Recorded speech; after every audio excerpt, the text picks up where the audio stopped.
Saw 4 is a 2007 horror film that is a part of the now quadrilogy of Saw. It is once again, but for the very last time, directed by Darren Lynn Bousman.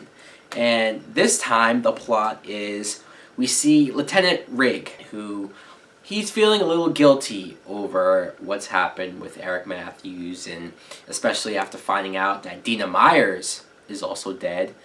So he becomes the latest target of Jigsaw, where he has to go through a series of tests and almost trials in order to understand why Jigsaw does what he does, to feel what he feels, to see what he sees. But not only that, he has 90 minutes or so to save Eric Matthews, because if he doesn't, then they pretty much all die.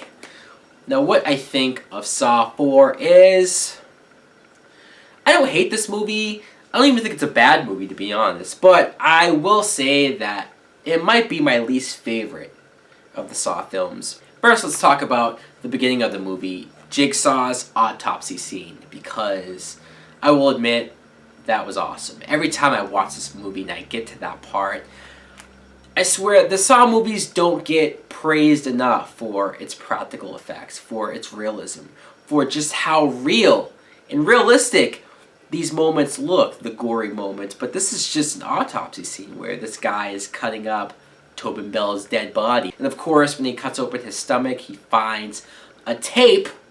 What else would be in Jigsaw's stomach? This guy, even in death, has tapes for people. We see Detective Hoffman listen to the tape, and it basically says that just because he's dead, this is far from over. And that's where we cut to Rigg, who is played by Lyric Bent. And I like him as an actor. I like that Jigsaw is putting him through these trials in order for him to understand why he does the thing that he does, why he picks the people that he picks, and why it's vital, it's important for those people to be the reasons why they either die or survive. I think it's cool to see the psychology and at least understand the Jigsaw character more. That brings me to another thing that I really enjoy about the film is, now that Jigsaw's dead, getting his backstory or flashbacks I thought was really interesting, because we all knew about him getting cancer and how that really affected him.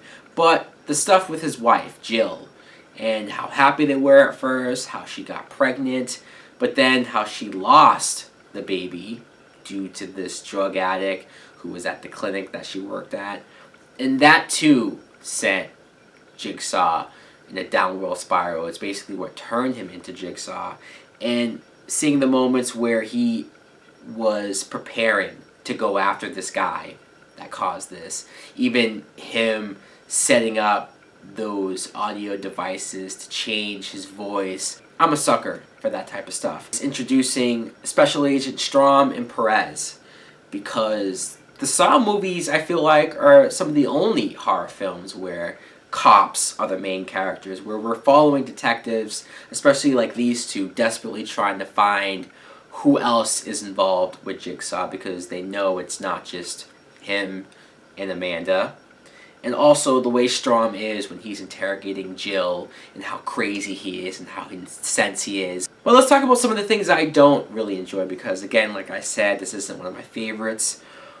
I don't care for what they do with Eric Matthews, Donnie Wahlberg, because originally he was supposed to die in the third movie.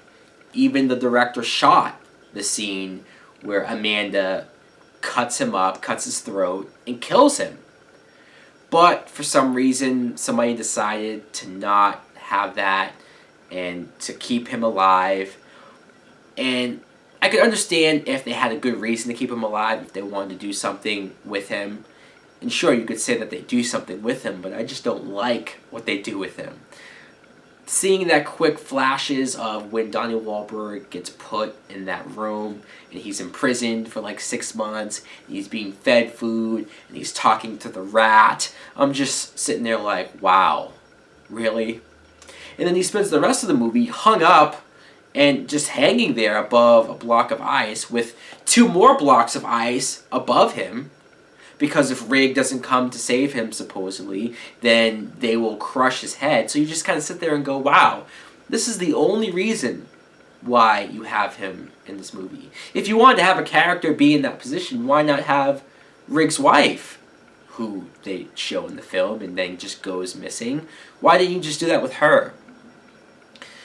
And I also, something, you could say it's a nitpick, but I also don't care for Darren Bousman's directing style. I mean, I didn't mind it in Saw 2 and 3. Clearly, he took a lot from James Wan's directing and the quick flashes and stuff. It's the weird transitions that he has between certain scenes. It's too gimmicky. It's too in your face. Like, you'll literally see one character still in the shot after they've already cut to a different scene. He does it even when it's between flashbacks and present day, and it gets a little confusing. At least it takes me out of the moments a few times. The traps, because obviously that's what Saw is all about, right? This movie introduces the very first competitive trap, where you see two guys chained together in this machine that's bringing them closer and closer. One guy has his eyes sewn shut, the other one has his mouth sewn shut, so they can't communicate with each other, and they basically have to kill the other to survive. I thought that was interesting. It was definitely different. And this one trap where this girl is tied down to a chair and her hair is being pulled by the machine, and then you see the more her hair gets pulled, her scalp starts to get exposed, and it's brutal to watch. Or one of the moments where Rig is being sort of molded by Jigsaw, recruited in a sense.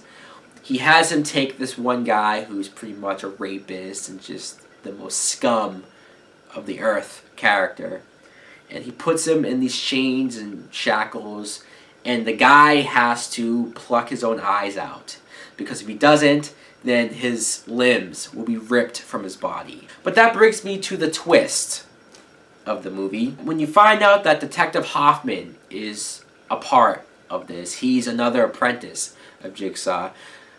Sure, I didn't see it coming, but I didn't really find that to be all that shocking. And I really don't like the fact that Rig wasn't supposed to make it to Matthews in time. He was supposed to wait it out. He was supposed to let those characters save themselves. But when I watched this with the commentary and I heard Darren Bousman say that the original ending was for Rig to realize that he wasn't supposed to go in the door. And I said to myself, well, what the fuck?